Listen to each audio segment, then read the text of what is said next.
नमस्ते बच्चों, आज हम कक्षा चौथी के पर्यावरण पुस्तक से अध्याय 6 नाव चली भाई नाव पढ़ेंगे। तो चलिए पढ़ते हैं।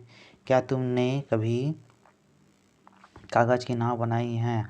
हम भी तुमको एक नाव बनाना सिखाते हैं। हो सकता है कि तुम पहले से जानते हो, फिर भी आओ सब मिलकर नाव बनाते हैं और पानी पर तैराते हैं। देखो इस बच्चों ने किस प्रकार से नाव बना रहे हैं। इसी प्रकार से हम भी नाव बनाएंगे। ऐसे बनेगी नाव। नाव बनाने के लिए कागज़ लो, नीचे दिए गए चित्रों के क्रम के अनुसार कागज़ को मोड़ो। चलिए नाव बनाते हैं। ऐसे बनेगी नाव। तो एक इस प्रकार से हम एक कागज़ लेंगे, चौकोर कागज़, फिर उसको बीच से इस प्रकार से मोड़ेंगे, फिर पुनः उसके बीच को ऐसा हो जाएगा तो पुनः इससे बीच को मोड़ेंगे इस प्रकार से। इस प्रकार से मोड़ने के बाद हम ऐसे देखेंगे, इसमें से 3 पेज, 1 2 3 पेज को ऐसे इस प्रकार से बीच से इस प्रकार से मोड़ देंगे। ठीक है, मोड़ने के बाद और एक बचा रहेगा उसको पीछे की ओर मोड़ देंगे। इस प्रकार से मोड़ देंगे। फिर मोड़ने के बाद हम उसको बीचों बीच को जो जगह बना है उसको ऐसे खोलेंगे इस प्रकार से खोलने के बाद ऐसे हो जाएगा, है ना। तो उसके बाद इसको यहाँ से लेकर के ऐसे खोलेंगे, इस प्रकार से खोलेंगे। देखिए ऐसा खोलेंगे तो इस प्रकार से हमको एक नाव प्राप्त हुआ। अब इस नाव को चाहे तो हम पानी में चला सकते हैं। लो, तुम्हारी नाव तैयार है। नाव बहाते पानी में तैराओ। नाव किधर जा रही है और क्यों जा रही है? रुके हुए पानी में नाव क्यों नहीं चलती? रुके हुए पानी में नाव चलानी हो तो क्या तरीका हो सकता है? दुलारी ने देखी नाव। एक बार दुलारी अपने परिवार के साथ जगदलपुर गई थी। दुलारी के मामा जगदलपुर में रहते हैं। मामा के साथ दुलारी नदी के किनारे घूमने गई। दुलारी को पता चला कि इस नदी का नाम इंद्रावती है।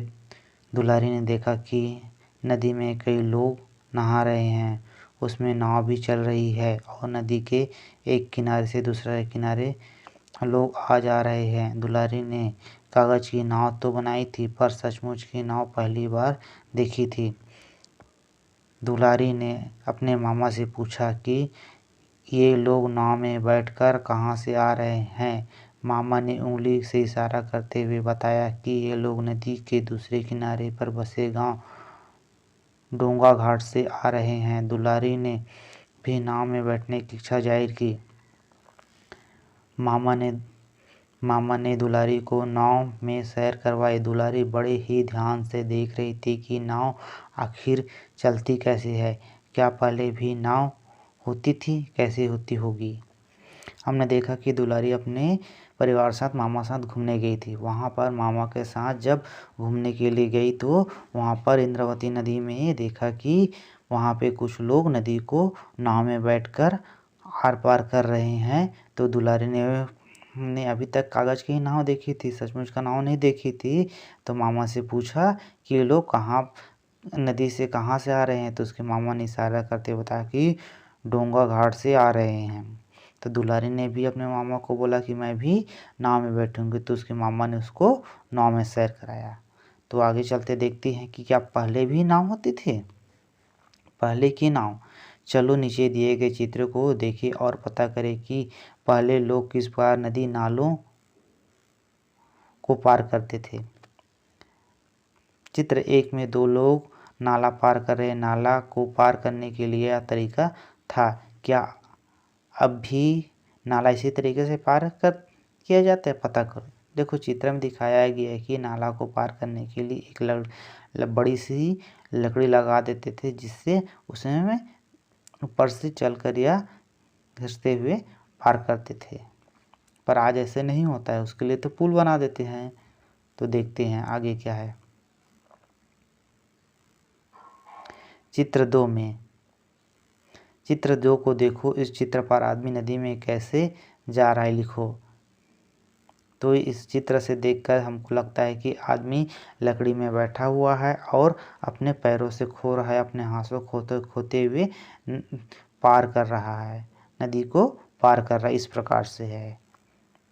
चित्र 3 में देखो, जिसमें 2 आदमी हैं, लकड़ी का इकट्ठा करके बांध दिया गया है, जिससे एक प्रकार से चौकोन बन गया है और उससे पानी को खो खो कर आगे बढ़ रहा है, इसमें लग रहा है। शुरू में लोगों ने नदी में यात्रा करने की यही उपाय किया। चित्र 2, धीरे धीरे वे इसमें सुधार करते गए। चित्र 3 में कुछ समय बाद लोग नदी में किस ढंग से यात्रा करते थे। चित्र 3 को देखो और बताओ। तीसरा चित्र से लग रहा है कि लोग पहले लकड़ी को इकट्ठा करके थोड़ा चौकोन बना लेते थे, जिसमें 2 3 4 लोग आ जाए, 4 5 लोग आ जाए और उसमें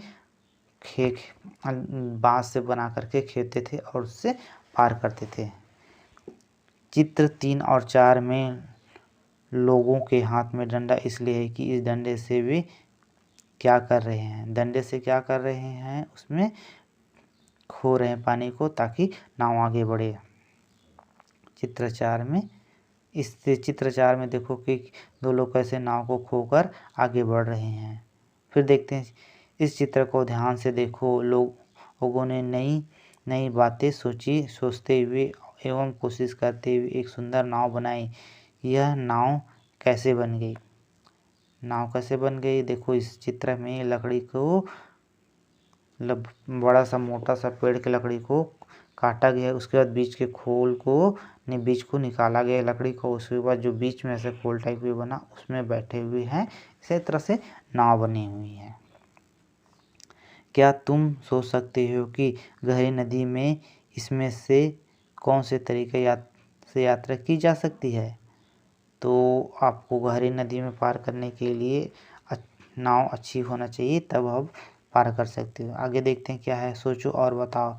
अब बताओ कि तब से अब तक नाव में क्या क्या सुधार व बदलाव हुए हैं। पहले के नाव छोटी होती थी, आजकल के नाव थोड़ा बड़ी होती है। पहले नाव एक लकड़ी की ही बनती थी, पर आज की नाव बहुत बड़ी भी होती है और लोहे की भी बनती है, जो पानी में मशीनों के द्वारा भी चलती है। आजकल फिर देखते हैं आजकल किस किस प्रकार की नावें और पानी में के जहाज़ चलते हैं। तो हम देख रहे हैं कि आजकल के जहाज़ पानी में लोहे की बनती है, बड़ी बड़ी रहती है, जिसमें बहुत बड़ा रहता है। कहा जाए तो एक छोटा सा गांव भी आ सकता है, इतना बड़ा जहाज़ रहते हैं। हमने क्या सीखा? मौखिक प्रश्न। नदी पार करने के लिए किन किन साधनों का उपयोग किया जाता है? नदी पार करने के लिए नाव, जहाज़, इस प्रकार के साधनों का प्रयोग किए थे। नाव चलाने वाले को हम किस नाम से पुकारते हैं? नाव चलाने वाले को हम नाविक के नाम से पुकारते हैं।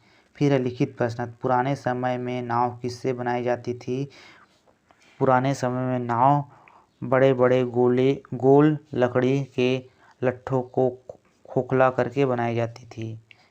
फिर है आगे, पुराने समय के नाव और आजकल के नाव में क्या अंतर है? लिखो। पुराने समय के नाव को लकड़ी से चलाना पड़ता था, आजकल की नाव मशीन से चलती है।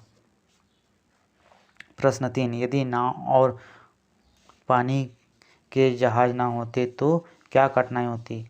उत्तर, तो हम एक स्थान से दूसरे स्थान नहीं जा पाएंगे।